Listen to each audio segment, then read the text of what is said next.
ক্ষমতার বড়াই কইরো না ভাই, পাওয়ার চিরদিন থাকে না। নিজের মুখটা দেখা একদিন হইবে রে তোর যন্ত্রণা, নিজের মুখটা দেখা একদিন হইবে রে তোর যন্ত্রণা। রূপের বড়াই করিস না রে, রূপ চিরদিন থাকে না। রূপের বড়াই কইরো না ভাই, রূপ চিরদিন থাকে না।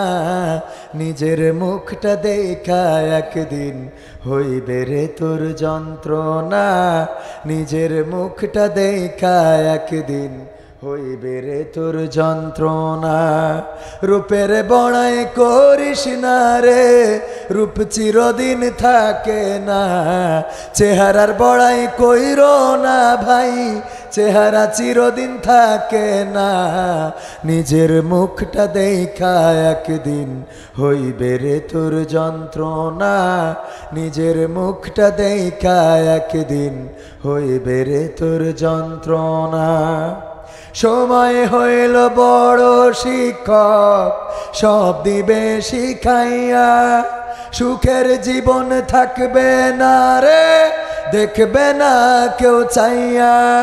সময় হইল বড় শিক্ষক, সব দিবে শিখাইয়া। সুখের জীবন থাকবে না রে, দেখবে না কেউ চাইয়া। মরার আগে মরবি রে তুই, জ্বালা সইতে পারবি না। মরার আগে মরবি রে তুই, জ্বালা সইতে পারবি না। নিজের মুখটা দেখা একদিন হইবে রে তোর যন্ত্রণা, নিজের মুখটা দেখা একদিন হইবে রে তোর যন্ত্রণা। রূপের বড়াই কইরো না ভাই, রূপ চিরদিন থাকে না। চেহারার বড়াই কইরো না বোন, চেহারা চিরদিন থাকে না। নিজের মুখটা দেখা একদিন হইবে রে তোর যন্ত্রণা, নিজের মুখটা দেখা একদিন হইবে রে তোর যন্ত্রণা। কিসের এত বড়াই তোমার, মাটির দেহ লইয়া। ময়রা দেখো পোকা মাকড়, শেষ করবে সব খাইয়া। কিসের এত বড়াই তোমার, মাটির দেহ লইয়া। ময়রা দেখো পোকা মাকড়, শেষ করবে সব খাইয়া। এই দুনিয়া ছাড়তে হবে, অহংকার আর কইরো না। এই দুনিয়া ছাড়তে হবে, অহংকার আর কইরো না। নিজের মুখটা দেখা একদিন হইবে রে তোর যন্ত্রণা, নিজের মুখটা দেখা একদিন হইবে রে তোর যন্ত্রণা। রূপের বড়াই কইরো না ভাই, রূপ চিরদিন থাকে না। ক্ষমতার বড়াই কইরো না ভাই, পাওয়ার চিরদিন থাকে না। নিজের মুখটা দেখা একদিন হইবে রে তোর যন্ত্রণা, নিজের মুখটা দেখা একদিন হইবে রে তোর যন্ত্রণা। ঠিক না বে ঠিক?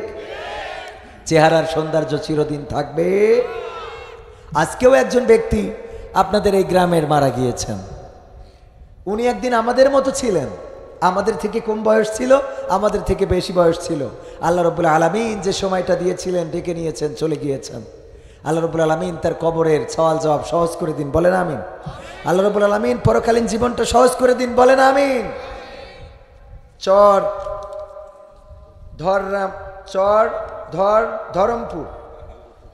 ধরমপুর যুব তাফসির কমিটির উদ্যোগে আয়োজিত একদিন ব্যাপী 12তম ঐতিহাসিক তাফসিরুল কোরআন মাহফিলের শ্রদ্ধাভাজন সভাপতি জনাব হযরত মাওলানা আজিমউদ্দিন সাহেব আমার পাশে বসে আছেন। ওনার সাথে পরিচয় হয়েছে আলহামদুলিল্লাহ, আগেও দেখা হয়েছে মনে হয়, আলহামদুলিল্লাহ দেখা হয়েছে আগেও, এই জন্য চেহারাটা খুব পরিচিত লাগছে। সহসভাপতি হিসেবে দায়িত্ব পালন করছেন হযরত মাওলানা মোহাম্মদ শামসুল আলম সাহেব, আমার পাশেই বসে আছেন। আল্লাহ রাব্বুল আলামিন উভয়কে হায়াতে তাইয়্যিবা দান করুন, বলেন আমিন। হায়াতের মধ্যে বারাকা দান করুন, বলেন আমিন। এছাড়াও আজকে আমার আগে আলোচনা করেছেন অত্যন্ত সুমিষ্টভাষী বক্তা, বিশিষ্ট ইসলামী চিন্তাবিদ ও তরুণ আলোচক, আপনাদের এলাকার কৃতি সন্তান মুহাদ্দিস চাঁদপুর হাজার বিঘি ইসলামিয়া মাদ্রাসার শ্রদ্ধাভাজন মুহাদ্দিস জনাব হযরত মাওলানা মোহাম্মদ সুজাউল্লাহ আল গালিব সাহেব।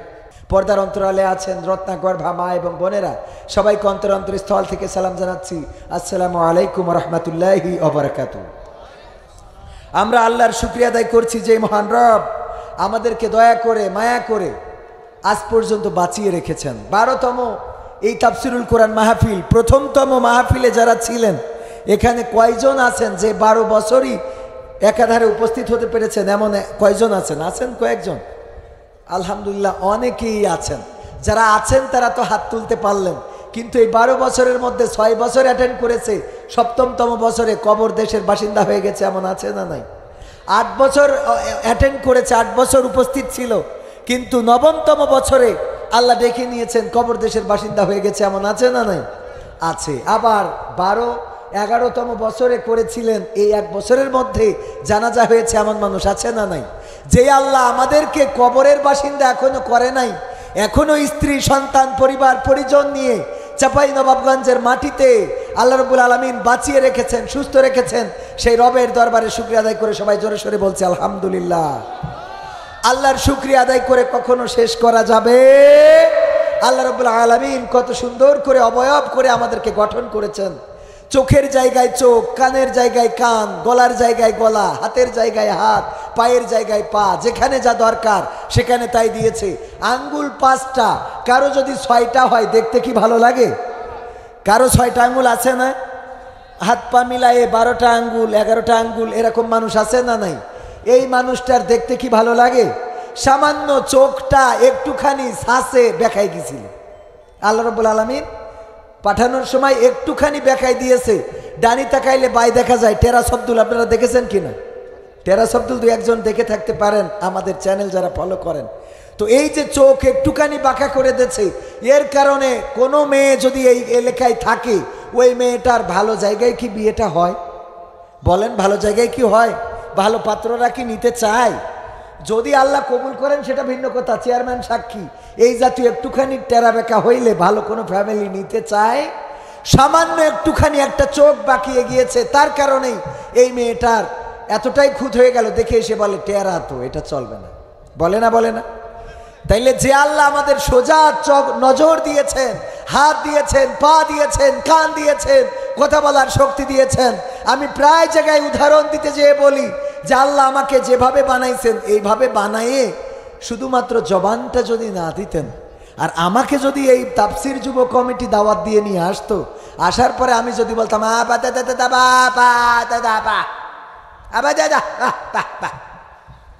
কয় মিনিট আপনারা থাকতেন? আমারে তো মারতেন না, মারতেন কমিটির, যে কথা কইতে পারে না এরে ধরে আনছে কেন? ঠিক না বে ঠিক? সামান্য জবানটা না থাকার, একটু সামনে আসতে বলবো ভাইয়েরা আমার সভাপতি সাহেব বলছেন আসলে আপনারা তো আগে জায়গা মানে খালি ছিল, তো হঠাৎ করে এসে পড়েছেন, আলহামদুলিল্লাহ আমরা সন্তুষ্ট। একটুখানি আগে আসেন আর জিকির করেন লা ইলাহা ইল্লাল্লাহ, লা ইলাহা ইল্লাল্লাহ, লা ইলাহা ইল্লাল্লাহ, লা ইলাহা ইল্লাল্লাহ, লা ইলাহা ইল্লাল্লাহ মুহাম্মাদুর রাসূলুল্লাহ। বলেন আলহামদুলিল্লাহ। আলহামদুলিল্লাহ, আপনারা যে ফাঁকা করে রেখেছিলেন পূরণ করে দিয়েছেন। আপনাদের সরে আসতে হচ্ছে। চাঁপাইনবাবগঞ্জ মানে ইসলামের উর্বর ভূমি, বলেন ঠিক না বে ঠিক? এই চাঁপাইনবাবগঞ্জের মানুষ 1986-তে না 84-তে কোরআন আন্দোলনে, 85-তে কোরআনের জন্যে এরশাদ সরকারের আমলে যখন ভারতের হাইকোর্টে কোরআনের বিরুদ্ধে রিট জারি করা হয়েছিল, সেই সময় কোরআনের পক্ষ নিয়ে এই চাঁপাইনবাবগঞ্জের মুসলমানেরা, দাড়িওয়ালা টুপিওয়ালারা শুধু নয়, পাঞ্জাবিওয়ালা জুব্বাওয়ালারা শুধু নয়, পাগড়িওয়ালারা শুধু নয়, আপামর জনসাধারণ, রিক্সাওয়ালা, ভ্যানওয়ালা, শ্রমিক, কলকারখানায় কাজ করা মানুষেরাও রাজপথে নেমেছিল। বলেন ঠিক না বেঠিক? শুধু নামে নাই, বুকের তাজা রক্ত ঢেলে দিয়ে চাঁপাইনবাবগঞ্জের মাটিটাকে উর্বর করে দিয়ে প্রমাণ করে দিয়েছিল কোরআনের বিরুদ্ধে কোনো ষড়যন্ত্র, সেটা হোক বাংলাদেশে, হোক ভারতে, হোক আমেরিকায় অথবা বিশ্বের কোন রাষ্ট্রে, কোরআন অবমাননা চাঁপাইনবাবগঞ্জের মুসলমান এটা মানতে পারে না। বলেন ঠিক কিনা? সেই মুসলমান আজও আছে না নাই? সেই মুসলমান চাঁপাইনবাবগঞ্জে এখনো স্টিল আছে। সুতরাং কোরআনের বিরুদ্ধে যদি কেউ কথা বলে, কোরআনের বিরুদ্ধে যদি কেউ স্লোগান দেয়, কোরআনের বিরুদ্ধে যদি কেউ দল করে, কোরআনের বিরুদ্ধে যদি কেউ আন্দোলন করে, এই চাঁপাইনবাবগঞ্জবাসী তার পক্ষে যেতে পারে না। ঠিক না বেঠে? আবার কোরআনের পক্ষে যারা, তাদের পক্ষে আমরা, সে কোন দল করে, কোন পথের, দাড়ি আছে না নাই, টুপি আছে না নাই, কোরআনের পক্ষে আমরা তার পক্ষে। বলেন ঠিক কিনা? কারি আব্দুল বাসিত মুখে দাড়ি আছে, তার তেলাওয়াত অনুকরণ করে হাজারো কারি বাংলাদেশে, বাংলাদেশ শুধু না গোটা বিশ্বে আছে না নাই? তার অর্থ এই না যে আমি দাড়িটাকে ছোট করে দেখছি। অনেক ইসলামী আন্দোলনের নেতা কর্মী আছে যাদের দাড়ি আমার থেকেও ছোট, আমার তো তাও একটা জাতে আছে, এরকম আছে না নাই? যাই হোক, কোরআনের সাথে কোনো আপোষ করা যাবে, কোরআনের সাথে কোনো দ্বন্দ্ব করা যাবে? কোরআনের সাথে যারা দ্বন্দ্ব করবে তাদের সাথে আপোষ হবে। কোরআনের সাথে যারা করবে দ্বন্দ্ব তাদের সাথে কবু হবে না আপোষ। জেল জুলুম হলেও হবে, জেল জুলুম হলেও হবে, বিবেকের কাছে তবু রব নির্দোষ। আমার রবের কাছে রব নির্দোষ, মহান প্রভুর কাছে রব নির্দোষ। কোরআনের সাথে যারা করবে দ্বন্দ্ব তাদের সাথে কবু হবে না। কথা কয় না? কোরআনের কথা যারা বলে যায় আজ, তাদের দমাতে কত ফন্দি, কাউকে ধরে নিয়ে দিচ্ছে ফাঁসি, কাউকে রেখেছে আজ বন্দি। কোরআনের কথা যারা বলে যায় আজ, তাদের দমাতে কত ফন্দি, কাউকে ধরে নিয়ে দিচ্ছে ফাঁসি, কাউকে রেখেছে আজ বন্দি। হক কথা বললেই জ্বলে যায় গা, কোরআনের কথা সইতে পারে না। হক কথা বললেই জ্বলে যায় গা, কোরআনের কথা সইতে পারে না। জানি না তাদের আমাদের পরে কেন এত আক্রোশ। জেল জুলুম হলেও হবে, জেল জুলুম হলেও হবে, বিবেকের কাছে তবু রব নির্দোষ। আমার রবের কাছে রব নির্দোষ, মহান প্রভুর কাছে রব নির্দোষ। কোরআনের সাথে যারা করবে দ্বন্দ্ব তাদের সাথে কবু হবে না। কোরআনের কথায় আজ বলতে গেলে আসছে বাধা কত ভাবে, কোরআন প্রেমিকেরা হাতে রেখে হাত সামনে এগিয়ে যাবে। দিনের কথায় আজ বলতে গেলে আসছে বাধা কত ভাবে, কোরআন প্রেমিকেরা হাতে রেখে হাত সামনে এগিয়ে যাবে। হক কথা বলতে করি না কো ভয়, জীবনের বিনিময়ে আনবো বিজয়। হক কথা বলতে করি না কো ভয়, জীবনের বিনিময়ে আনবো বিজয়। বুকে আছে শক্তি, অন্তরে আছে সাহস। জেল জুলুম হলেও হবে, জেল জুলুম হলেও হবে, বিবেকের কাছে তবু রব নির্দোষ। আমার ইসলামিক ফাউন্ডেশনের ডিজি বলেছেন একটু ফোন কল লাগাইতে হবে। ফোন কল বোঝেন আপনারা? বোঝেন কি না? এই হ্যালো, মনে আছে না কণ্ঠটা? অনেকের মনে আছে। আমি তো এই অঞ্চলের প্রথম, আজকে চেয়ারম্যান সাহেব, আমি তো এই অঞ্চলের প্রথম। আমাকে এখনো সাধারণ মানুষেরা এই অঞ্চলে কেউ এখনো চেনে না। চেনে? সাধারণ মানুষেরা চেনে না। এমনি যারা ওই অ্যান্ড্রয়েড ফোন টোন চালায় ওরা চেনে, ওরা চেনে। বাকিরা এখনো বুঝতে পারে নাই কবির বিন সামাদ আমি আসলে বড় কেউ না। তারপরে ও আস্তে আস্তে যখন চিনে যাবে তখন আবার এইরকম প্যান্ডেলেও জায়গা ধরবে না ইনশা। কারণ মানুষেরা কোরআন শুনতে চায়, কোরআন জানতে চায়, কোরআন বুঝতে চায়। বলেন ঠিক না বেঠিক? এই জন্যে কোরআনের হক কথাগুলো যারা বলে তাদের পক্ষে মুসলমান আছে না নাই? কিন্তু অনেক জায়গায় গেলে, চেয়ারম্যান এখানে আছেন সাবেক এবং আগামীতে প্রতিদ্বন্দ্বিতা করবেন, অনেক জায়গায় গেলে আমাদের বলে হুজুর সময়টা তো বড্ড খারাপ, আপনি তো ভাই সব জানেন, বুঝে শুনে কথা বলে ওয়াজের ইতি টানে। উস্কানি ফুস্কানি মূলক বলবেন না কোনো কথা, এই মঞ্চে রাজনীতি ভাই করবেন না অযথা। আমরাও ভাই কুরআন জানি মানি মোটামুটি, ঝামেলাতে থাকি মাঝে মাঝে নিয়ে ভোটা ভুটি। মক্তবেতে শিখেছিলাম আলিফ বা তা সা, কোরআন হাদিস মোটেও জানি না এমন কিন্তু না। তাই রাজনীতি চলবে না ও হুজুর, রাজনীতি চলবে না, তাই রাজনীতি চলবে না ও ভাই, রাজনীতি চলবে। এবার বলে হুজুর শোনেন, এই ওয়াজ কিন্তু এইবার নতুন না, এর আগেও 11 বার হয়েছে, এইবার 12তম বার হচ্ছে। আমি বললাম তাই কি? বলছে হুজুর ঢাকাতে এক হুজুর আনিলাম। আমি বললাম তাতে কি হয়েছে? কয় অমুক হুজুর ওয়াজ করিল কত মধুর সুর, কবরেতে গেলে পাবো 70,000 হুর। এমন ওয়াজ আছে না নাই? এমন হুরপরির ওয়াজ করলে হাতে হাত করা কি লাগে, পায়ে ডান্ডা বাড়ি কি থাকে? না থাকে না, বরং মুরগির রান খুব জুটা ওঠে রে। ঠিক না বে ঠিক? ও মুখ হুজুর ওয়াজ করে কত মধুর সুর, কবরেতে গেলে পাবো 70,000 হুর। অনেক দোয়া আছে পড়লে কোটিতে সওয়াব, সারা জীবন পাপ করিলেও পেয়ে যাব মাপ। বাপ দাদারে নাজাত দিতে করেছি 40, আমার বেলায় 4টা গরু গোয়াল ঘরে পোষা। আমি ও ভাই কিছুটা জানি, মানি না তা না, ছোটবেলায় শিখেছিলাম আলিফ বা তা সা। তাই রাজনীতি চলবে না ও হুজুর, রাজনীতি চলবে না, তাই রাজনীতি চলবে না ও ভাই, রাজনীতি চলবে। এবার বলছে হুজুর শোনেন, আপনি মনে করছেন আমরা মানি না মানি? আমি বললাম কি মানেন? বলছে হুজুর মিলাদ করি, কিয়াম করি, যাই বাবার মাজারে, হয়তো একটু বিড়ি টানি। কনে কোন বাজারে? এই জায়গার নাম কি? বাবর বাজারে। এরকম আছে না নাই? তবে আলহামদুলিল্লাহ আমার চেয়ারম্যান সাহেব বা পাশে বসা, উনি আমাকে বললেন কোনো নেশার সাথে ওনার সম্পৃক্ততা নাই। বলেন আলহামদুলিল্লাহ। অনেকেই আছে বলে হুজুর মিলাদ করি, কিয়াম করি, যাই বাবার মাজারে, হয়তো একটু বিড়ি টানি ভুলাহাটের বাজারে। ফজর নামাজ হয় না পড়া, থাকি তখন নিদে, কিন্তু হুজুর বিশ্বাস করেন আল্লাহর কসম হয় না কাজা, নামাজটা 2 ঈদে। আছে না নাই?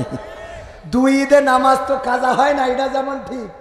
এরপরে আবার ঘটনা ঘটলো, ঈদের চাঁদ দেখার জন্য যাই দাঁড়ালাম, আকাশে দেখি মেঘলা আকাশ। ছেলির বললাম চল বাড়ি যাই। বাড়ি যাই টেলিভিশনে ওখানে চাঁদ দেখা কমিটি আছে, ওখানে দেখবানে টেলিভিশন খাটাইছি। দেখি ওর মধ্যে বলতেছে আগামীকাল সকাল 9টার সময় ঈদুল আজহার জানাজার নামাজ হবে। আমার ছেলি বলছে আব্বা কি হইলো? আমি বললাম ঈদ তো একটা মরি শেষ, জানাজা হবে আগামীকাল, আর একটা বাকি থাকলো, যাক একটা তো আছে, অসুবিধা নেই। এইবার আবার দেখলাম এক আল্লাহর ওলি বলতেছে ঈদুল ফেরত আমাদের মাঝে এসেছে। কি এসেছে? ঈদুল ফেরত। মাঝে মাঝে মনে হয় যে বাংলাদেশটা এখন হয়ে গেছে এইসব উল্টো পাল্টা বলাগের রাজধানী। ঠিক না বে ঠিক? যা মনে চাই তাই বলে। ঠিক না বে ঠিক? যা মনে চাই তাই মুখে বলে দেয়। আজকে আমার ওবায়দুল কাদের সাহেব সুন্দর একটা কথা বলেছে, আমারও ভাল লেগেছে। বিএনপিরা দাবি করতেছে ওদের 20 লাখ নেতা কর্মীর নামে নাকি মামলা আছে। আজ আমার সেক্রেটারি জেনারেল বলে দিয়েছে যে সেই 20 লাখের তালিকা দেখাও।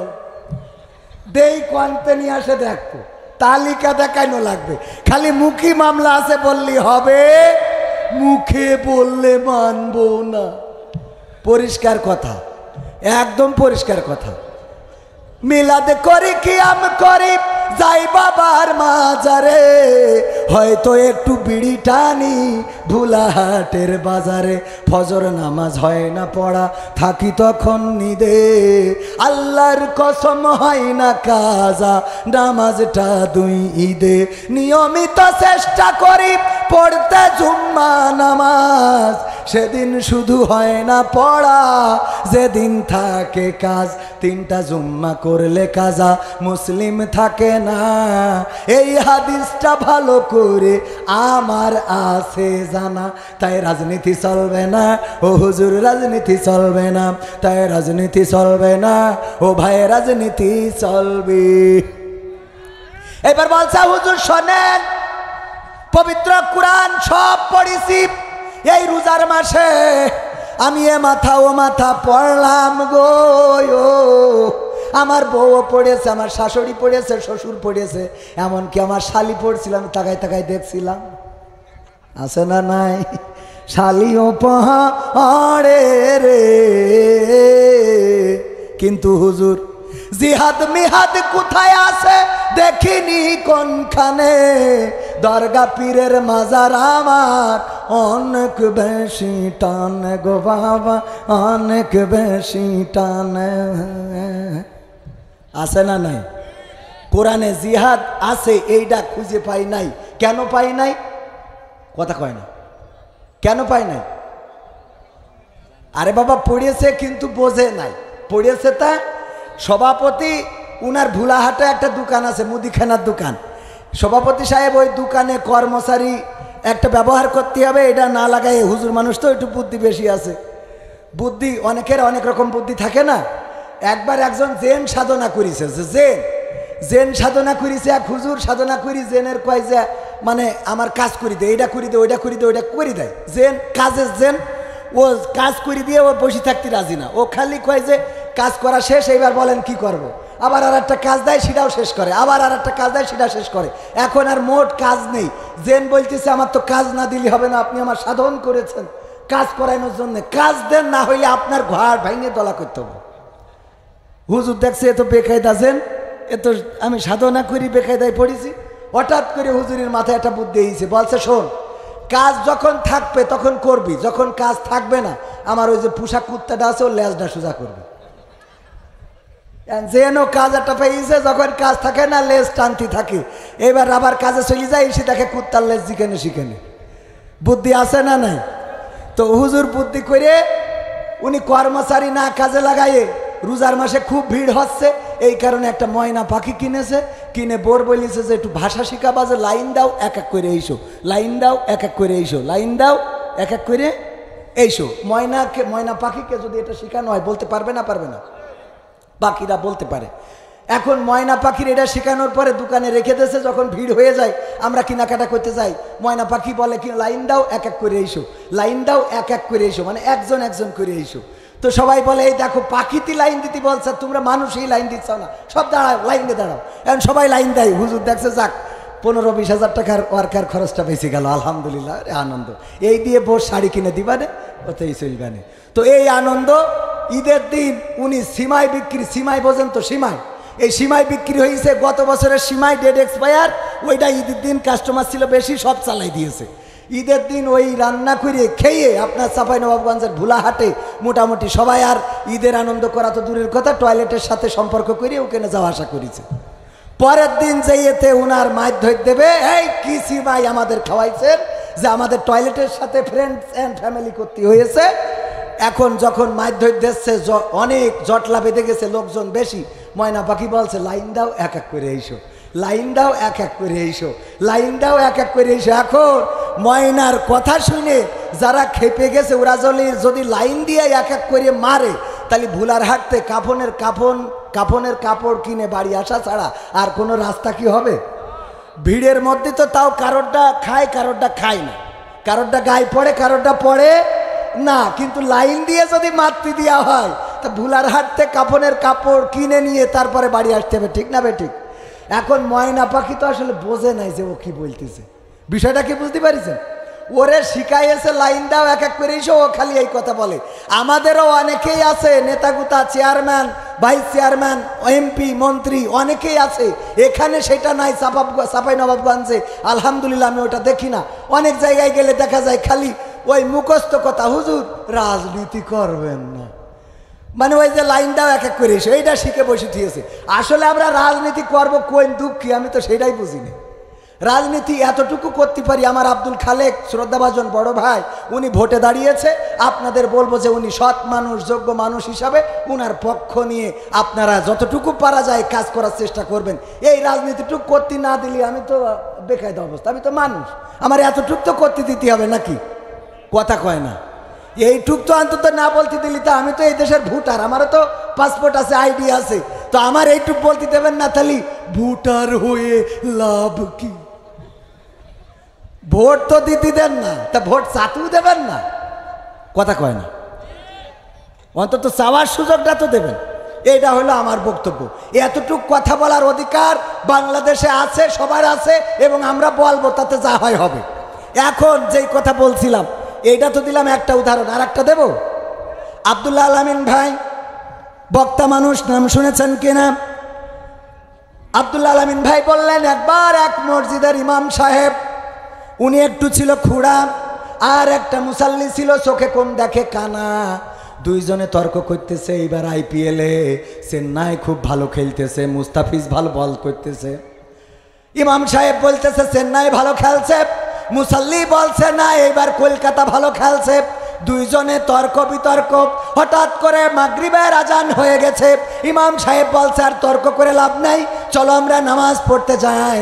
ইমাম সাহেব কি মনে নেই? খুড়া, কি ন্যাংরা খুড়া, আর মুয়াজ্জিন মুসাল্লি কি কানা। ইমাম সাহেব এসে নামাজে তেলাওয়াত করতেছে, ওয়া কানা মিনাল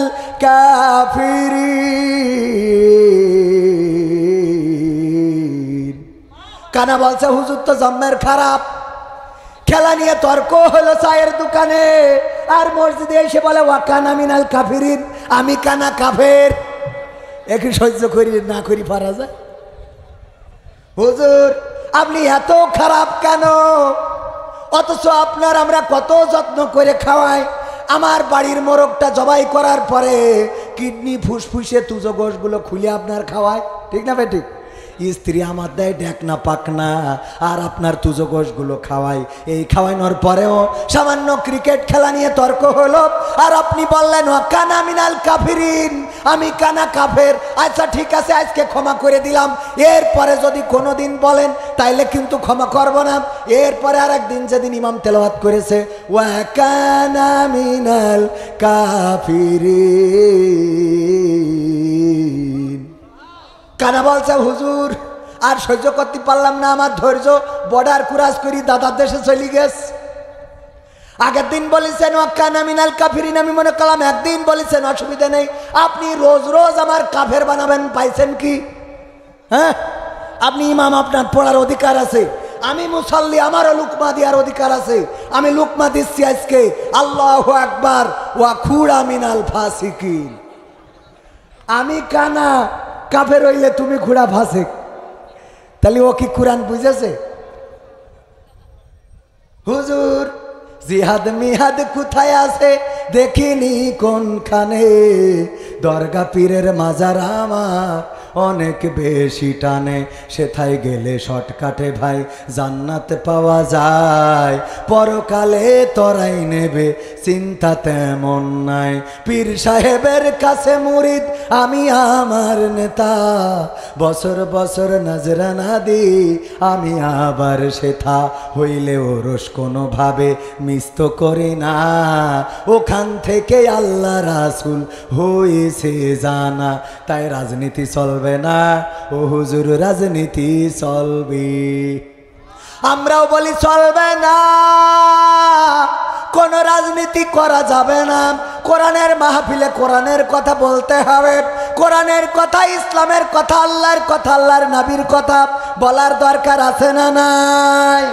আল্লাহর কথা বললে সেই কণ্ঠ পৃথিবীর কেউ থামাতে পারবে? আর পৃথিবীর যদি কেউ কণ্ঠ থামায়, যদি কেউ নির্যাতন করে, যদি কেউ নিষ্পেষণ করে, যদি কেউ হামলা করে, যদি কেউ মামলা দেয়, যদি কেউ জেলে ভরে, যদি কেউ ফাঁসিতে ঝুলায়, মুসলমানদের কি কোনো কষ্ট থাকতে পারে? থাকতে পারে? কারণ আমাদের অভিভাবক কে? আল্লাহকে আমরা যারা অভিভাবক মেনেছি তাদের কোনো ভয় নেই, দুঃখ নেই, কষ্ট নেই, দুশ্চিন্তা নেই। আমাদের অভিভাবক হিসাবে আমরা মেনেছি কাকে? আল্লাহকে। আল্লাহকে অভিভাবক মানলে কেমন দুশ্চিন্তা মুক্ত থাকা যায়। একবার আমার চেয়ারম্যান সাহেবের গরু মাঠে দিয়ে আসছে খাওয়ানোর জন্যে, হঠাৎ করে একটা বন থেকে বাঘ, পাশে একটা বাগান ছিল, বাগান থেকে একটা রয়্যাল বেঙ্গল টাইগার, আগের সময় কিন্তু জেনারেশনে রয়্যাল বেঙ্গল টাইগার ছিল জানেন কি না? বড় বড় বনে আগে রয়্যাল বেঙ্গল টাইগার থাকতো। তো বাঘ একটা বের হয়ে গরুরে করে দৌড়ানি দিয়েছে গরুরে ধরার জন্য। গরু দৌড়াইতে দৌড়াইতে পাশে ছিল কাদার একটা খানা, গর্ত বা ক্ষেত, ওর মধ্যে দিয়েছে ঝাঁপ। বাঘের গতি ছিল বেশি, এও দিয়েছে ঝাঁপ। এ ঝাঁপ দেওয়ার কারণে গরু যেখানে তার থেকে 3 হাত সামনে যেয়ে পড়েছে। তো কাদার মধ্যে পড়ে যখন পুঁতে গেছে, পুঁতে যাওয়া বলে, আপনারা কি বলেন? ডেবে যাওয়া বা পুঁতে যাওয়া। ডেবে যখন গেছে, বাঘ যত বের হইতে চাচ্ছে তত আটকে যাচ্ছে। আর গরুর কোনো টেনশন নেই, ও কোনো ঝামেলা না করি খালি বসে বসে জাবর কাটাচ্ছে। বাঘ বলতেছে, এই গরু, তুই তো আসলেই গরু, এই জন্য তোর নামে পবিত্র কুরআনে প্রথমেই সূরা বাকারা আল্লাহ দিয়েছে। গরু কোথাকার? বলছে, কে ভাই কি হয়েছে? মানে গরু তো, ওর কথা তো একটু ওরকম। বলছে, ভাই কি হয়েছে, রাগ করছিস কেন?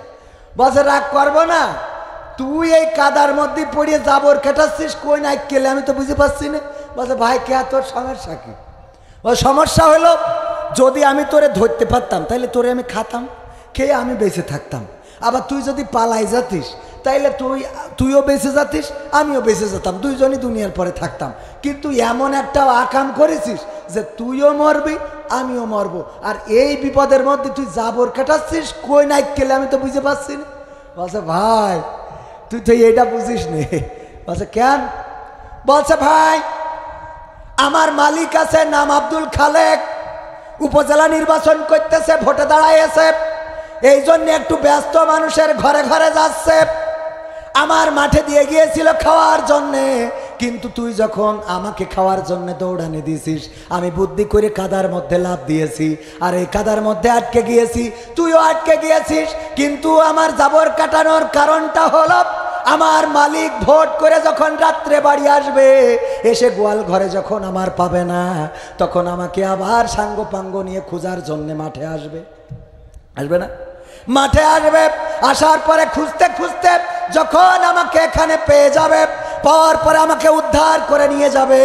আর তোর কারণে আমার এই বিপদ হয়েছে, এই কারণে তোরে এখানে এই কাদার মধ্যে কবর দিয়ে তারপরে যাবে। এখন বল, আমি জাবর কাটাবো নাকি তুই কাটাবি? কথা কি বোঝা গেছে না যায় নাই? আল্লাহকে যারা অভিভাবক মানে, কোরআনকে যারা সংবিধান মানে, আল্লাহ রাসূলকে যারা নেতা মানে, ইসলামকে যারা দিন মানে, তাদের কোনো ভয় নাই, তাদের কোনো চিন্তা নাই, কারণ তাদের অভিভাবক আল্লাহ। তারা যদি কোনো জায়গায় মার খায় তাও কার জন্যে? বিপদে পড়লে উদ্ধার করবে কে? যদি জেলে যায় তাও হাসি মুখে যায়, যদি মার খায় তাও হাসি মুখে খায়, যদি বন্দুকের নলার সামনে পড়ে তাও হাসি মুখে জীবনটা দিয়ে দেয়, আর ফাঁসির কাষ্ঠে গেলেও হাসতে হাসতে ফাঁসির কাষ্ঠে ঝুলে যায়। ঠিক না বেঠে? এই জন্য অভিভাবক মানবো কাকে? আল্লাহকে যারা অভিভাবক মেনেছিল তারা আল্লাহকে পেয়েছিল। আদম আলাইহিস সালামকে ফেলে দেওয়া হলো দুনিয়ার পরে, হাওয়া আলাইহিস সালাম এবং আদম আলাইহিস সালাম দুইজনকে অনেক দূরত্বে ফেলে দেওয়া হলো। আল্লাহ রাব্বুল আলামিন ক্ষমা করে দিয়ে দুইজনকে আবার একত্রিত করেছে না করে নাই? করেছে না করে নাই? আল্লাহ রাব্বুল আলামিন একত্রিত করে দিলেন। শুধু তাই নয়, ইব্রাহিম হযরত ইউনূস আলাইহিস সালাম, তাকে যখন নৌকা থেকে ফেলে দেওয়া হলো, নৌকা থেকে পড়ে গেল। আমাদেরও এখন নৌকা আছে না নাই? নূহ নবীর কিস্তি আমরা চালাই, আর সেই নৌকা দিয়ে ক্ষমতায় আসি, দেশটা শাসন করি। আল্লাহ আমাদের দেশে শান্তি বজায় রাখার তৌফিক দান করে দিন, বলেন আমিন। এই নূহ নবীকে যখন নৌকা থেকে নামিয়ে দিল, পানির মধ্যে ফেলে দিল, মাছে গিলে নিল, আর মাছে যখন গিলে নিয়েছিল তখন নূহ নবী, তখন ইউনুস আলাইহিস সালাম কাকে ডেকেছিলেন? কাকে ডেকেছিলেন? আল্লাহকে ডেকে বললেন কি আমরা বাসের মধ্যে লেখা আছে পড়ি না? বিপদে পড়লে আমরা এই দোয়াটা পড়ি। অনেক দোয়া আছে আমরা বিপদের দোয়া বানাই নিয়েছি, অনেক দোয়া আছে আমরা নিজেদের প্রয়োজনে লাগাই। আর যেইটা নাই, যেমন হালখাতার কার্ডে লেখে যে 1 টাকা ঋণ পরিশোধ করা শহীদি মৃত্যুর চেয়ে উত্তম, আল হাদিস। লেখে না? কথা কয় না? হালখাতার কার্ডে এটা লেখে না? কারণ ওর বাকি শোধ করতে হবে জানি ওখানে আল হাদিস। কথা কয় না? হাদিসই আছে কি নেই সেটা পরের কথা। বাসের মধ্যে দেখবেন লেখা রয়েছে নিশ্চয় আল্লাহ ধৈর্যশীলদের ভালোবাসে। আল কোরআন, ইন্নাল্লাহা মা'আস সাবিরিন।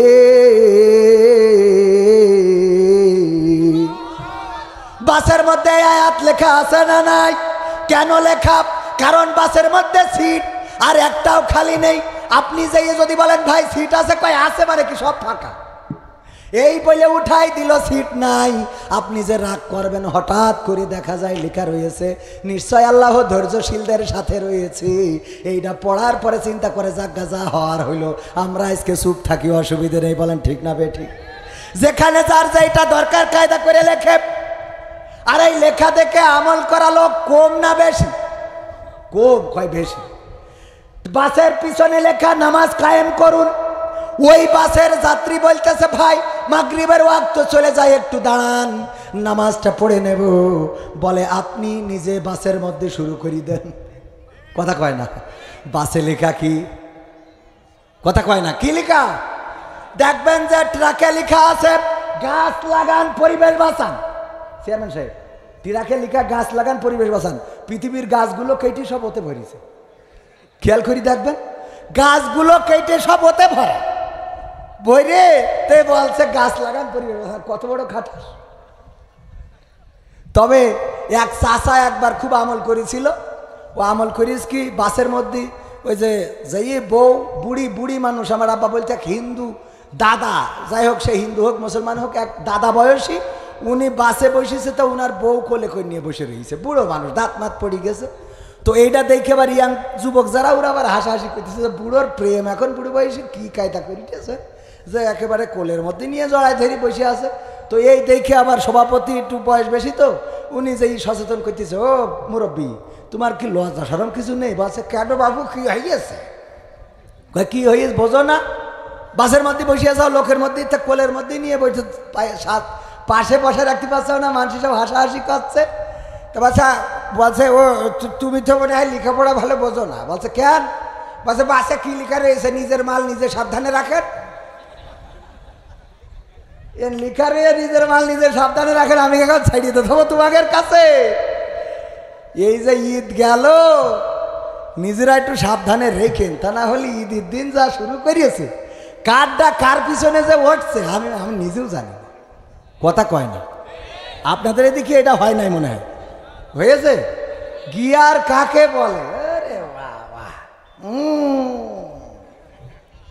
পিছনে পাওয়ার ব্যাংক একটা বসাই নিয়ে দুমছে টান। কালকে কেশবপুর গেলাম, সাথে আমার একজন বড় ভাই নাম আব্দুল হাই সিদ্দিকী মাওলানা, ওনাকে সাথে করে নিয়ে গেলাম।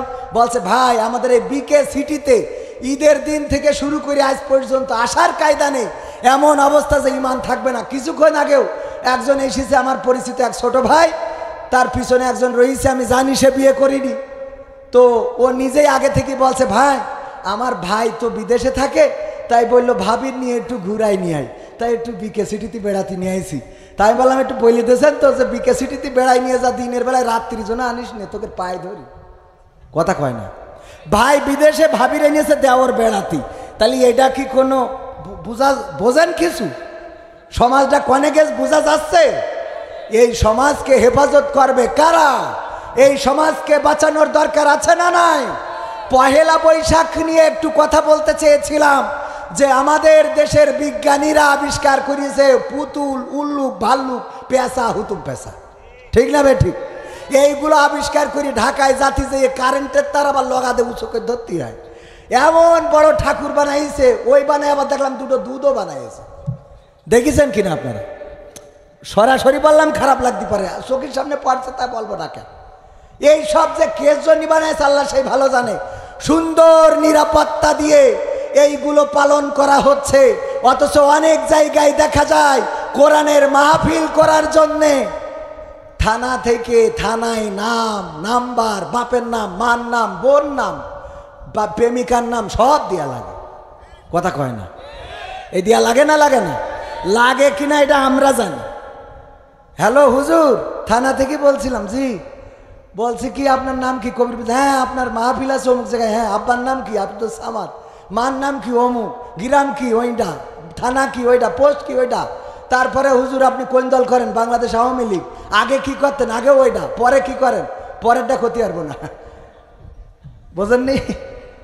এখন এই সব বইলে তারপরে মাহফিলের অনুমতি, অথচ খারাপ কাজগুলো হয় সেইগুলো দেখার মতো মানুষ পাওয়া যায়। অপরাধ চলছে সমাজে, ধুমছে। ঈদকে কেন্দ্র করে সিনেমা হলগুলো খালি যায় নাই, অথচ ঈদ হলো একটি ইসলামী অনুষ্ঠান, আল্লাহ রাসূল থেকে এসেছে। এই ঈদকে কেন্দ্র করে সিনেমা হলে কেন নতুন সিনেমা আসবে? নতুন সিনেমা আসে না? আসে না?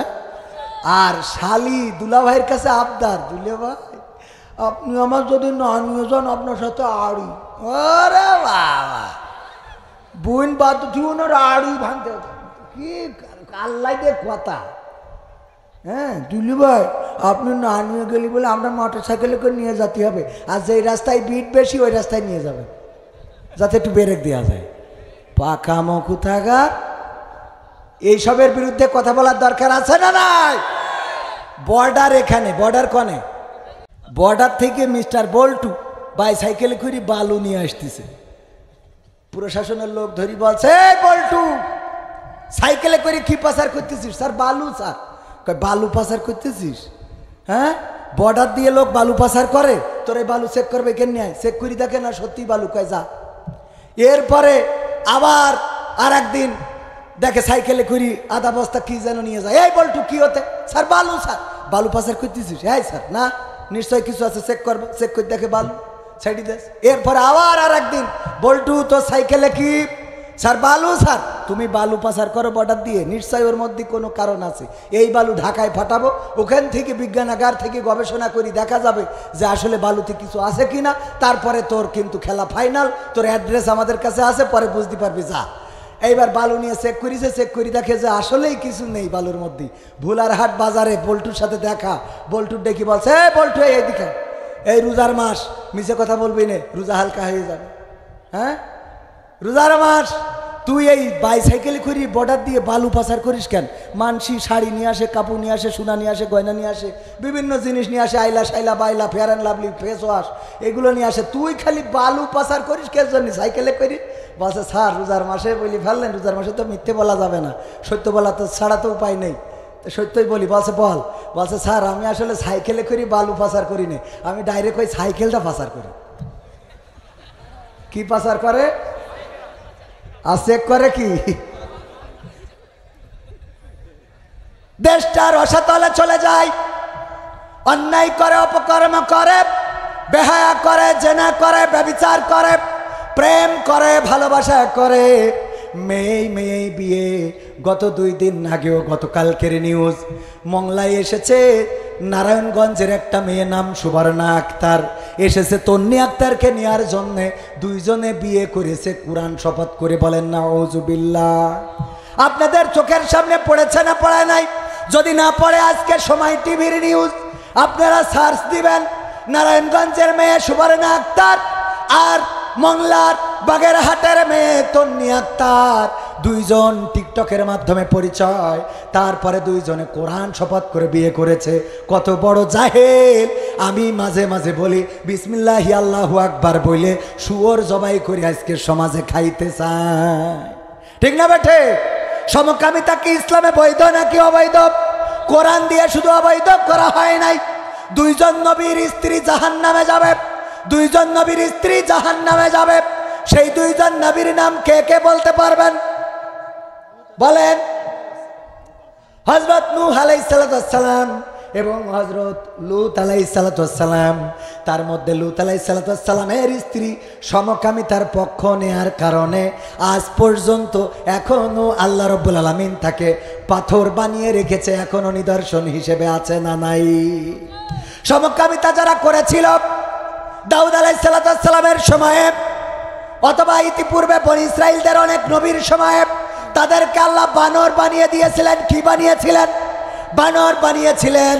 এই সমাজে সমকামিতা হচ্ছে, জেনা হচ্ছে, প্রেম হচ্ছে, প্রীতি হচ্ছে, ভালোবাসা হচ্ছে। এইগুলো বন্ধ করার মতো আইন, এই বন্ধ করার মতো লোক পাওয়া যায় না।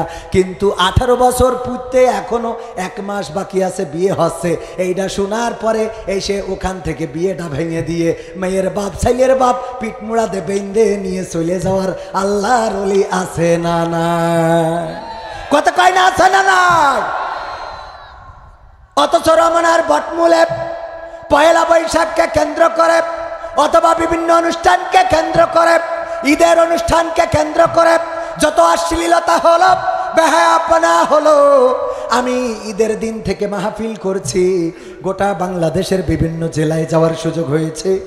আমি দেখলাম ঈদে এতটাই উন্মুক্ত করে দেয়া হয়েছে, ওই যে ট্রাকের উপরে চড়ে ডিজে বাজায় আর কুপাকুপি করে আর ওখানে নাচে গায়। হিন্দুরাও এখন বড্ড বিপদে আছে। হিন্দুরা তো মন্দিরে বসে বসে ঢোল বাজায়, তো হিন্দুরা কয় ওরে আল্লাহ, এরা তো আমাদের থেকেও দেখি বড় হিন্দু। ঠিক না বেঠে? আমরা তো মন্দিরে বসে বাজাই আর এরা এদের ঈদকে কেন্দ্র করে গোটা বাংলাদেশের রাস্তা মাস্তা সব বাজায় বেড়াচ্ছি। কথা কয় না? বাজাচ্ছে নাকি? বাজাচ্ছে না। তাইলে এরা কি মুসলমানের কোনো কাজ করলো নাকি? না, মুসলমানের কোনো কাজ করলো না। মুসলমানদের দেখে আকৃষ্ট হওয়া তো দূরের কথা, এখন মুসলমানদের এই কুপাকুপি দেখে হিন্দুরা কয় আমরা তো তাও ভালো আছি। আমরা তো যখন মন্দিরে বাজাই ওং শান্তি নমো নমো হরে হরে কৃষ্ণ কৃষ্ণ, আমরা ভগবানকে ডাকার চেষ্টা করি। আর মুসলমানেরা এখন বলতেছে আমার ঘুম ভাঙাইয়া গেল গো মরার কোকিলে, আমার উদাসী বানাইয়া গেল বসন্তের কালে গো মরার কোকিলে। ঠিক না বেঠে? বন্ধু যখন বউ নিয়ে আমার চোখের সামনে দিয়ে হেঁটে যায়, ফেটে যায়, ফেটে যায়, আমার সব ফেটে যায়।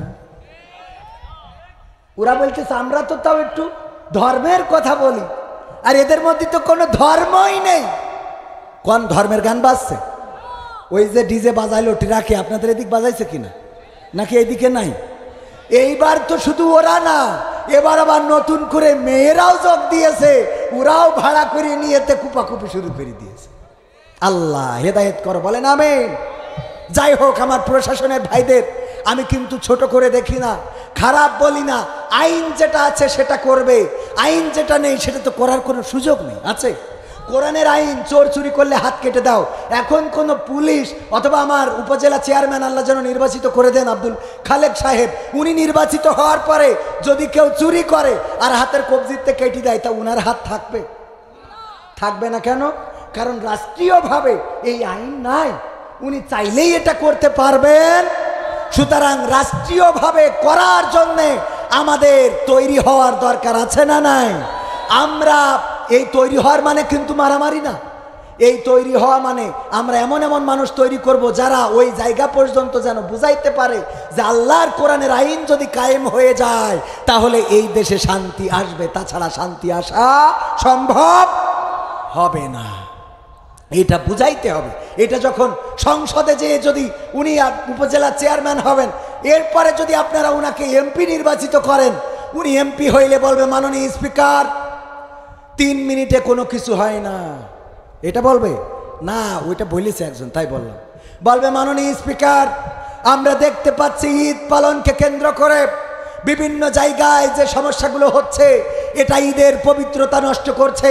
সুতরাং মাননীয় স্পিকার, আপনার মাধ্যমে সরকারের কাছে দাবি জানাচ্ছি, ঈদ পালনকে কেন্দ্র করে রাস্তার মোড়ে মোড়ে police, army, BGB, BDR, answer, প্রশাসনের বিভিন্ন পর্যায়ের সদস্য, তাদেরকে দায়িত্ব দিতে হবে মাননীয় স্পিকার, তারা যেন শক্ত হাতে ঈদের নামে যারা অশ্লীলতা করতে পারে তাদেরকে দমন করতে পারে।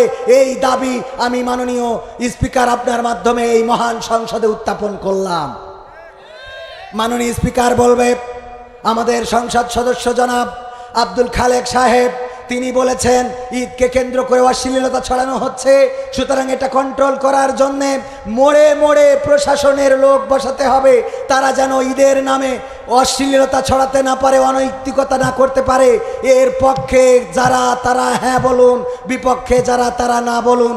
পক্ষের যদি 151 জন লোক বলে হ্যাঁ আমরা হ্যাঁর পক্ষে আছি, মাননীয় স্পিকার বলবে আমি বুঝতে পেরেছি, হ্যাঁ জয়যুক্ত হয়েছে, হ্যাঁ জয়যুক্ত হয়েছে, হ্যাঁ জয়যুক্ত হয়েছে। সুতরাং আগামী দিন ঈদকে কেন্দ্র করে অশ্লীলতা ছড়াতে গেলে তাদেরকে ধৈর্য পিঠমুড়াতে বেঁধে নিয়ে কারাগারে ভরে রাখতে হবে। কবির বিন সামাদের আর ওয়াজ করার কোনো দরকার আছে? কথা কয় না। আর ওয়াজের কোনো দরকার আছে? আমি সারা জীবন ওয়াজ করে যাব, এখানে ওয়াজ করে যাব যে তুই এই কাজ করিস নে, ওই এখানে বলবে হুজুর রাজি, কালকে সকালে উঠেই বলবে যে আজকে একটা করি, কালকে তার করবো না। শয়তানের প্ল্যান কিন্তু এরকমই যে তুই যে না তো জীবনে করিস নি, একবার একটুখানি টেস্ট করি দেখ। কথা কয় না? একবার একটুখানি টেস্ট করি দেখ, হাত ধরিয়ে হাইটি বেড়াইনো কি মজা। সত্যি বলছি না মিথ্যে? শয়তান এই বইলে মাদ্রাসার ছাত্ররে দিল এক বুরখাওয়ালির সাথে, আবার শয়তান শিখায় তুই তো হুজুর মানুষ, যার সাথে প্রেম করেছিস সেও আল্লাহওয়ালা, অসুবিধে নেই। ওরে বাবা, শয়তানের মতো হাদিস বিশারদ আর একটাও নেই। বলছে তুই তো আল্লাহওয়ালা, তুই যার সাথে প্রেম করেছিস সেও আল্লাহওয়ালা, এত আল্লাহওয়ালা যে তোর তাহাজ্জুদের সময় রিং করি দেখি দেয় যে উঠে তাহাজ্জুদটা পড়িয়ে নাও, তোর কোনো অসুবিধে নেই। এই শয়তান কিন্তু এটা বোঝায়। ওরে বাবা, শয়তানের বুদ্ধি, শয়তানের মতো ধৈর্যশীল পৃথিবীর পরে কোনো মানুষ তো দূরের কথা আর কেউ নেই এত ধৈর্যশীল যে আপনার পিছনে লেগে আছে, ও লেগে থাকবে একেবারে যতক্ষণ পর্যন্ত আপনার মরণ না হবে। মরার সময়ও টেস্ট করে যে একটু ঘুরোতে পারি কিনা, খেয়াল করে দেখবেন। মরার সময় টেস্ট করে যে ওর আর একটু ঘুরাইনো যায় কিনা। আবু তালিবের মরার সময় আবু তালিব কলেমা পড়তে গেছে, হঠাৎ করে শয়তান গিয়ার মারতেছে, কয় যে না পড়বো না। জানেন কিনা আপনারা? তার মানে আবু তালিবের পিছনে ও শুধু একদিন লেগে নেই, রাসূল লেগেছিল আমৃত্যুকাল হেদায়েতের জন্য, আর শয়তান লেগেছিল আমি কাটি করি জাহান্নামে নিয়ে সাইডে দেব। শয়তানের ধৈর্য আছে না নাই? আমরা ধৈর্য হারা হয়ে যাই, শয়তান ধৈর্য হারা হয় না। এজন্য প্রশাসনের ভাইয়েরা তাদের কোনো দোষ নেই। আবার আমার এক প্রশাসনের গল্প আমি জানি। একজন গরিব মানুষ, ওই ভ্যানের ব্যাটারি, রিক্সার ব্যাটারি শেষ হয়ে গেছে, তো ওই ব্যাটারি কেনার জন্য টাকা নেই, তো চেয়ারম্যানের কাছে গেল, তো বলছে নির্বাচন সামনে, পাশ করতে পারলে ব্যবস্থা করে দেবানে। তো নির্বাচন না হলে তো করে দিতে পারবে না, এই জন্য ও করিস কি একটা চিঠি লিখেছে, আল্লাহ তুমি আমার 40,000 টাকার ব্যবস্থা করে দাও, আমার ভ্যানের ব্যাটারি পাল্টাতে হবে। লিখে একটা বেলুনি ভরে উড়ে দিয়েছে। এখন বেলুন পাশে ছিল থানা, বড় বড় গাছ থানায়, ওই গাছে বেঁধে থানায় যেয়ে পড়েছে। পুলিশের লোক দেখে লিখা রয়েছে, আল্লাহ তুমি আমার ব্যাটারির ব্যবস্থা করে দাও, আমি গরিব মানুষ, টাকা নেই, চেয়ারম্যান মেম্বারের কাছে গেলাম, জামাত বিএনপি হেফাজত আওয়ামী লীগ কেউ হেল্প করিনি, তুমি আমার একটু বাঁচাও, ইতি মকসেদ। এখন এইটা পাওয়ার পরে ওসির কাছে যে বলছে, স্যার এই গরিব মানুষটা মনে হয় খুব কষ্টে আছে, ওর ব্যাটারির জন্য এইভাবে আল্লাহর কাছে চিঠি লিখেছে, লিখে বেলুনি উড়াই দিয়েছে, তো আল্লাহর কাছে তো পৌঁছবে না, মধ্যাকর্ষণ শক্তিতে যেই বেঁধে যেত, তো এটা কোনো ব্যবস্থা কি করা যায়? ওসি বলছে এক কাজ করো, সবাই মিলে কিছু টাকা উঠাও, আমিও কিছু দিবানে, দেখো কত হয়। সবাই টাকা দিয়েছে, হয়েছে 20,000। কয় হাজার? 20,000। এই টাকা নিয়ে যেয়ে মকসেদে দিয়ে বলছে, মকসেদ আমরা থানা থেকে আসিছি, এই যে 20,000 টাকা তোমার ব্যবস্থা করে দিলাম, আর 20,000 টাকা তুমি কোনো মতে ম্যানেজ করি তো ভ্যানের ব্যাটারিটা পাল্টাই নাও। মকসেদ পরের দিন আবার একটা চিঠি লিখে উড়ে দিয়েছে, সেটাও যে থানায় পড়েছে। ওই চিঠিতে লেখা রয়েছে, আল্লাহ তুমি আমার টাকাটা পাঠাইলে তা পুলিশ দিয়ে পাঠাইলে, ওরা তো 20,000 ঝাড়ি খাইয়েছে, তারপর 20,000 দিয়েছে। আসলে কি ঝাড়ি খাইয়েছে? ওরা কষ্ট করে উঠাইলো, আর লিখে দিয়েছে আল্লাহ 20,000 ঝাড়ি খাইয়ে 20,000 আমার দিয়ে গেছে, তুমি ওকে দিয়ে পাঠাইলে আল্লাহ। তার মানে ওরা খারাপ? কথা কয় না? প্রশাসনের ভাইরা খারাপ না? খারাপ না। চেয়ারম্যান খারাপ, যে উপজেলা চেয়ারম্যান খারাপ না। একজন চেয়ারম্যান ইউনিয়নের, সে তো সংসদে কথা বলতে পারে না, সুতরাং সংসদে এমন মানুষকে বসাতে হবে কোরআনের হাফেজ। আমার পাশের থানার কেশবপুর গতকালকে মাহফিল করেছি, 11 পাড়ার কোরআনের হাফেজ, আওয়ামী লীগের স্বতন্ত্র প্রার্থী হয়ে এবার মার্কা নিয়ে মার্কা নাই, স্বতন্ত্র কিস্তি পায় নাই, স্বতন্ত্র নিয়ে পাশ করে এসেছে, কোরআনের হাফেজ সিএনজিতে করে সংসদে গিয়েছিল, দেখেছেন আপনারা? এই নিউজ আপনারা দেখেন নাই? কোরআনের হাফেজ বলেই তো সিএনজিতে করে গেছে, কারণ কোরআন মনের মধ্যে বুকের মধ্যে থাকার কারণে উনি দুর্নীতি করে। মুসলমানে দ্বন্দ্ব করা চলবে না, সীসা ঢালা প্রাচীর হবে কখনো তা টলবে না। মুসলমানে দ্বন্দ্ব করা চলবে না, সীসা ঢালা প্রাচীর হবে কখনো তা টলবে না। মুসলমানে দ্বন্দ্ব করা চলবে না, সীসা ঢালা প্রাচীর হবে কখনো তা টলবে না। তবেই শান্তি পাবে, অশান্তি দূর হবে, তবেই শান্তি পাবে, অশান্তি দূর হবে। কেউ আর মুসলমানের বাজে কথা বলবে না, মুসলমানে দ্বন্দ্ব করা চলবে না, সীসা ঢালা প্রাচীর হবে কখনো তা টলবে না। কে আওয়ামী, কে বিএনপি, কে জামাত ইসলাম, এটা আমাদের নয় পরিচয়, মুসলিম মোর নাম, ঠিক না বেঠে? কে আওয়ামী, কে বিএনপি, কে জামাত ইসলাম, এটা আমাদের নয় পরিচয়, মুসলিম মোর নাম। এ কথা মানলে পরে শান্তি আসবে ঘরে, এ কথা মানলে পরে শান্তি আসবে ঘরে। কেউ আর মুসলমানের বাজে কথা বলবে না, মুসলমানে দ্বন্দ্ব করা চলবে না, সীসা ঢালা প্রাচীর হবে কখনো তা টলবে। মাঝহাব আর মাঝহাবের লড়াই যদি চলে, শান্তি আসবে না রে ভাই কোনই কৌশলে। কওমিয়া আলিয়ার মাঝে লড়াই যদি চলে, শান্তি আসবে না রে ভাই কোনই কৌশলে। ঐক্যবদ্ধভাবে থাকলে শান্তি পাবে, ঐক্যবদ্ধভাবে থাকলে শান্তি পাবে, এছাড়া শান্তি পাবার রাস্তা কভু মিলবে না।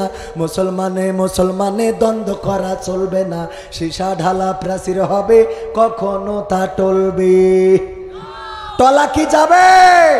আল্লাহ বলেন ওয়াতাসিমু বিহাবলিল্লাহি জামিআও ওয়া লা তাফাররাকু, তোমরা সংঘবদ্ধভাবে আল্লাহর রজ্জুকে আঁকড়ে ধরো এবং পরস্পর বিচ্ছিন্ন হও না। আর আমরা এতটাই বিচ্ছিন্ন, ও পাঁচকলি টুপি পরে ওর সাথে আমার সম্পর্ক করা যাবে না, ও বাটি টুপি পরে ওর সাথে আমার দল করা যাবে না, ও বুকে হাত বাঁধে ওর সাথে আমি নেই, ও নাভির নিচে হাত বাঁধে ওর সাথে আমি নেই। আবার এইগুলোকে কেন্দ্র করে ইমামতিও যাওয়ার নজির আছে না নাই? ইমাম আমিন জোরে বলে না দেওবাদ, ইমাম আমিন জোরে বলে দেওবাদ। ইমাম বুকে হাত বাঁধে না দেওবাদ, ইমাম বুকে নাভির নিচে হাত বাঁধে দেওবাদ। আহলে হাদিসের মসজিদে হানাফি ইমাম চলে না, হানাফির মসজিদে আহলে হাদিসের ইমাম চলে? কথা কয় না, চলে না? চলে না। এই আমরা এতটাই পার্থক্য করে ফেললাম, এক মসজিদের ইমাম খালি চেঞ্জ হয়। কারণ কি? মসজিদের মুসাল্লিরা এক একজন এক এক পদের, কেউ বলে বুকি বাঁধো, কেউ বলে নাবিতি বাঁধো, কেউ বলে উপরে বাঁধো, এই করো তাই করো। ইমাম একটা, এই সে নতুন, সে নামাজ পড়ানোর সময় কপালে হাত বেঁধেছে, এখানে বেঁধিয়েতে পড়ছে আলহামদুলিল্লাহ রাব্বিল আলামিন, কপালে হাত বেঁধে। ইমাম আমাদের সিরাজগঞ্জ থেকে এসেছে, সুপারভাইজার ডিজি ইসলামিক ফাউন্ডেশন, উনি সব বাদ দিয়ে কপালের পরে হাত বেঁধে আল্লাহু আকবার, তারপরে নামাজ শেষ করেছে। করলি এত দিয়ে এইবার মুসাল্লিরা আহলে হাদিস, হানাফি, মাযহাবি, লামাযহাবি সব এক হয়ে গেছে। বলছে এতদিন তো তাও ভালো ছিল যে একটু উপর নিচে বাইনতে, এ তো ডাইরেক্ট ছাদের পর বাইনতেছে। এ কোন বেকায়দা, এইটা হুজুর কোন হাদিসে পেয়েছে? পরে হুজুরি জিজ্ঞেস করা হলো, হুজুর এতদিন তো আমাদের তর্ক বিতর্ক চলতো, ইমামতি চলে যেত নাভির নিচে উপরে বাধা নিয়ে, আপনি কপালের পরে বাঁধলেন, এইটা কোন হাদিসে পাইছেন? কয় এটা হাদিসে আমপারা, আমি নিজে বানাইছি। কেন? কারণ আমি এসে শুনলাম এখানে নিচেই বানলেও দোষ, উপরে বানলেও দোষ, কারণ গ্রুপ দুইটা। গ্রুপ কয়টা? দুইটা, এক পক্ষ নিচের, এক পক্ষ উপরের। তো আমি দেখ শুনলাম যে কারোরই ইমামতি করতে দেওয়া হয় না, যখন যেই পক্ষ শক্তিশালী হয় তখন সেই পক্ষ অপর পক্ষের ইমাম বাদ দিয়ে দেয়। তো আমি আমার ইমামতি টিকাইনোর জন্য, আর যাই হোক, প্রথম কারণ আমি ওই দুই জায়গা বাদ দিতেই কপালে বাঁধতেছি, যে অন্তত দুই জায়গা বাদ কপালে বাঁধলাম। এই নিয়ে তো আর আপনারা এখন তো ঐক্যমাতে পৌঁছাইছেন যে আজ যাই হোক এই দুই জায়গায় তো নেই। আর দুই নম্বর কারণ হলো আমার বুঝা শেষ যে মুসলমানদের কপালের বড্ড দোষ হয়ে গেছে, এই জন্য কপালে বাঁধা ছাড়া কোনো রাস্তা নেই। বিষয়টা বুঝতে পারিছেন? কিসের দোষ হয়ে গেছে? কপালের দোষ। কারণ যা করবেন তাতে কাটি করার লোক আছে না নাই? আপনি যাই করেন, সভাপতি বানানো হয়েছে, ওনার শার্ট গায়ে কেন? নামাজ পড়াতে এসেছে প্যান্ট পরা কেন? উনি এই করেছে দাড়ি ছোট কেন? ওর দাড়ি নেই কেন? ওর আছে কেন? ওর লম্বা কেন? ওর টুপি পাঁচকলি কেন? ওর জুব্বা চিরা কেন? ওর জুব্বা খাটো কেন? ও কাবলিওয়ালা পরে কেন? ও পাগড়ি বাঁধে না কেন? ও বাঁধে কেন? একজন পাগড়ির ফজিলত শুনে যে পাগড়ি পরি নামাজ পড়লি 70 রাকাত বেশি, 70 ওয়াক্ত বেশি সওয়াব হয়, মাঠে গেছে হঠাৎ করে নামাজের ওয়াক্ত হয়ে গেছে, নামাজে দাঁড়ায় চিন্তা করলো খামাকা 70 রাকাত ছাড়ি দিয়ে 70 ওয়াক্তের সওয়াব ছাড়ি দিয়ে লাভ কি? লুঙ্গি খুলে নিয়েতে আগে পাগড়ি বেঁধে নিয়ে তারপর নামাজ পড়ি, যে নিচেই যা হয় হোক উপর ঠেকায় নি আগে। এরকম আছে না নাই? মানুষ আবার আগাতি বলবো, আর বেশি সময় তো বাকি নেই, আধা ঘন্টা আর আছে। আধা ঘন্টার মধ্যে আর একবার কষ্ট দেব আপনাদের। আপনারা শেষ পর্যন্ত থাকবেন ইনশাআল্লাহ? থাকবেন? মা বোনেরা আছে পর্দার অন্তরালে, গলা ভাঙা, এই জন্য খুব ভালো করে যে স্পিড দিয়ে বলবো সেটা হয়ে উঠছে না। তারপরেও আপনারা যে আছেন, আমি আল্লাহর কাছে কৃতজ্ঞতা জ্ঞাপন করছি যে আল্লাহ আপনাদের বসার তৌফিক দান করেছে। বলেন আলহামদুলিল্লাহ। আমিও বলি আলহামদুলিল্লাহ। এখানে একটুখানি আগায়ে বসেন, এখানে বসলে সওয়াব আছে না নাই? এটা হলো জাতের করাত, মানের করাত, দামের করাত। করাত চেনেন তো? এই দামের করাত মানে কি? যাইতেও কাটে, আসতেও কাটে। বসলেন তো সওয়াব দিবেন কে? আল্লাহ রাব্বুল আলামিন সওয়াব দিবেন। আবার আর একটা ঘটনাও আছে বলবো, সেটা হলো আপনি বসার পরে আল্লাহ রাব্বুল আলামিন আপনার আমলের সগীরা গুনাহগুলো মাফ করে দিবেন। বলেন সুবহানাল্লাহ। এই একটু উঠে আসতে বললাম এই দিকে, দুই একজন উঠে আবার ওই দিকে যাচ্ছে। মানে কিছু লোক আছে যাই বলা হোক ও উল্টো করে, এরকম আছে না নাই? করোনাকালীন সময়ে বলা হলো তোমরা মসজিদে আইসো না, বাড়ি নামাজ পড়ো, ওই সময় মসজিদে জায়গা ধরে নাই। ঠিক না বে ঠিক? ঠিক না বে ঠিক? এবার যেই সরকার মসজিদ খুলে দিয়েছে আর মসজিদে মুসাল্লি কথা কয় না, সত্য না মিথ্যা? উল্টো করে। আল্লামা সাইদির ওয়াজে একটা শুনেছিলাম, একজনের বউ মারা গেছে নদীতে পড়ে, নদীর স্রোত যাচ্ছে কোন দিকে? দক্ষিণ দিকে। কোন দিকে? দক্ষিণ দিকে, ভাটির দিকে। দক্ষিণ দিকে ভাটির দিকে স্রোত যাচ্ছে। ও যেইতে বলছে বউ কনে পড়িয়েছে, তা বলছে এই জায়গায়। ও যেইতে উত্তর দিকে দৌড়তেছে। তো মানসি বলছে তোমার বউ এখানে পড়ি স্রোতে ভেসে গেছে, আর তুমি উল্টো দৌড়চ্ছাও কেন? বলছে যে তোমরা তো আমার বর চেনো না, আমি চিনি। কি? তা বলছে আমার বর আমি চিনি, সারাটা জীবন যা বলেছি তার উল্টো করিস। যদি বলেছি আজকে বিরিয়ানি রান্নার দরকার নেই, ভাত রান্না, ওই দিন বিরিয়ানি রেঁধেস। যদি বলিস আজকে শাড়ি পরবা, ওই দিন পরিস 3 পিস। যদি বলিস 3 পিস পরবা, পরিছে শাড়ি। যদি বলিস আজ শ্বশুর বাড়ি যাওয়ার দরকার নেই, ওই দিন গেছে। যদি বলিস আজ যাও, ওই দিন যাই নাই। যা বলি তার উল্টো করে। সারাটা জীবন আমার এত জ্বালাই আছে, একেবারে সহ্যের সীমারেখার বাইরে। আমার বউ উল্টো চলা ছাড়া সিজা চলে নাই। আজকে নদীতে পড়িয়ে ও মরিয়ে স্রোতে ভেসে যাবে সুজা, আমার এটা বিশ্বাস হয় না। ও ঠিকই উল্টো মুখে গেছে। আসলে কি ওই জায়গায় আর উল্টো যাওয়া চলে? ওই জায়গায় উল্টো যাওয়া চলে।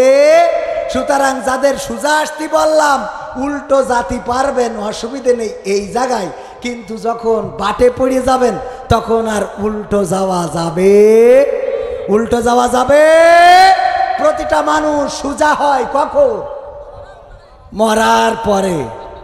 সাপ চেনেন কিনা? একটা সাপ আর টাকি মাছ চেনেন? টাকি মাছ চেনেন? স্যাং মাছ, শোল মাছ চেনেন না? দুইজনে বন্ধুত্ব করেছে।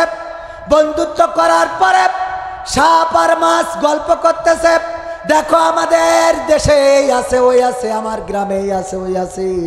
সাপ এইভাবে চলতেছে, মাছ ওর সাথে সোজা চলতে পারে না, কারণ ওর তো চলাচল সোজা না। মাছ বলছে ওগো আমার সাপ, তুমি তো আমার বন্ধু, তুমি এইভাবে চলো কেন? একটু সোজা চলো, আমি তো তোমার সাথে একটু গল্প করবো, কাছাকাছি থেকে তা হচ্ছে না। এই বলার পরে আবার বেকা চলে। মাছ বলতেছে তোর সাথে কাটাকাটি আমার বন্ধুত্ব চলবে না বলে মাছ চলে গেছে। সাপ যাইতে যাইতে আমার হুজুর একটা জাল পেতে রেখেছিল মাছ ধরার জন্য, ওইটাই বেঁধে গেছে। হুজুর যেয়ে যখন দেখে জালে সাপ বেঁধেছে, ওই দেখে দৌড় দেবে নাকি ধরিতে মারবে, ধরে মেরেছে। মেরে আইলের উপরে টান টেনে করে রেখেছে। ওই মাছ ঘুরতে ঘুরতে যখন আইলের কাছে গেছে, যে দেখে ওর বন্ধু সাপ টান টেনে হয়ে পড়ে আছে। সাপ মাছ বলতেছে, ওগো আমার দোস্ত, কতবার করে বললাম সোজা হয়ে চলো, সোজা হয়ে চলো, তুমি তো ঠিকই সোজা হয়ে যাও, কিন্তু এখন তেস মারা খাওয়ার পরে, ঠিক না বেঠে? সোজা তো ঠিকই হবাই। আমি পবিত্র কোরআনের 20 নম্বর সূরা তহার 55 নম্বর আয়াত তেলাওয়াত করেছি। আপনাদেরও অনেকের মুখস্থ আছে না নাই? আয়াতটা কি পড়েন সবাই। মিনহা খলাকনাকুম ওয়া ফিহা নুঈদুকুম ওয়া মিনহা নুখরিজুকুম তারাতান উখরা। কথাটা কার? এই আয়াতটা আমরা কোথায় পড়ি? মাটি দেওয়ার সময়, লাশ মাটি দেওয়ার সময়, লাশ কবরে নামানোর সময়। অথচ একবারও আমরা চিন্তা করি নাই, খুঁজেও দেখি নাই এই আয়াতটা কেন আল্লাহ রাব্বুল আলামিন নাজিল করলেন। পবিত্র কোরআন নাজিলের পিছনে, এক একটা আয়াত নাজিলের পিছনে কারণ আছে না নাই? সেই কারণের নাম কি? শানে নজুল। সেই কারণের নাম কি? সূরা আসর। সূরা আসর তেলাওয়াত করলেন সময়ের কসম করে। আল্লাহ বললেন, ওয়ালাস ইন্নাল ইনসানা লাফি খুসর। আল্লাহ রাব্বুল আলামিন বললেন সময়ের কসম করে বলে দিচ্ছি, শোনো। ওগো চাপাই নবাবগঞ্জবাসী, ওগো ভোলার হাটবাসী, শুনে নাও, প্রতিটা মানুষ ক্ষতিগ্রস্তের মধ্যে রয়েছে। প্রতিটা মানুষ ক্ষতিগ্রস্তের মধ্যে।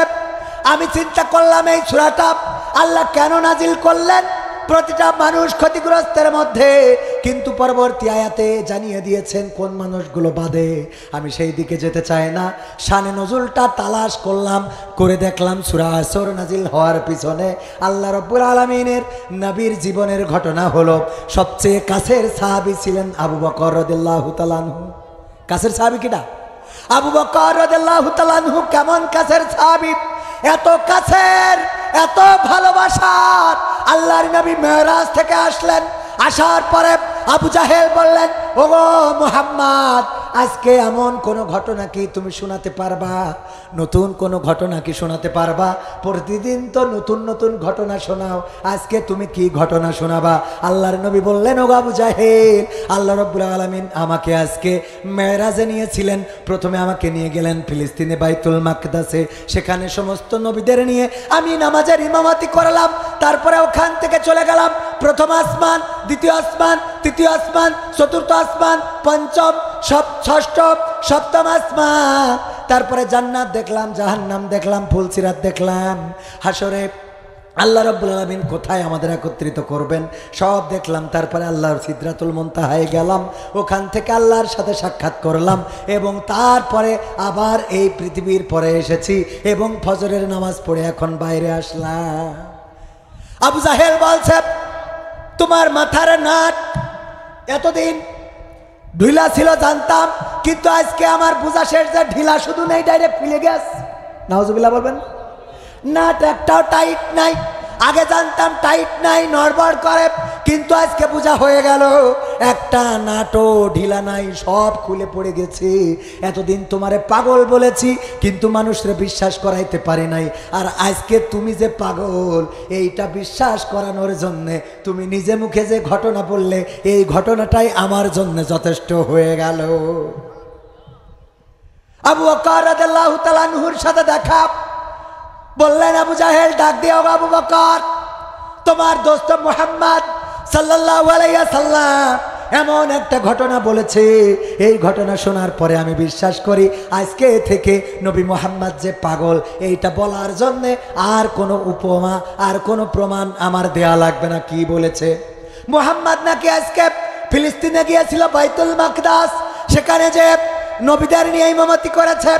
2,01,24,000 মতান্তরে 2,24,000 পয়গম্বর তার ইমামতিতে নামাজ আদায় করেছে।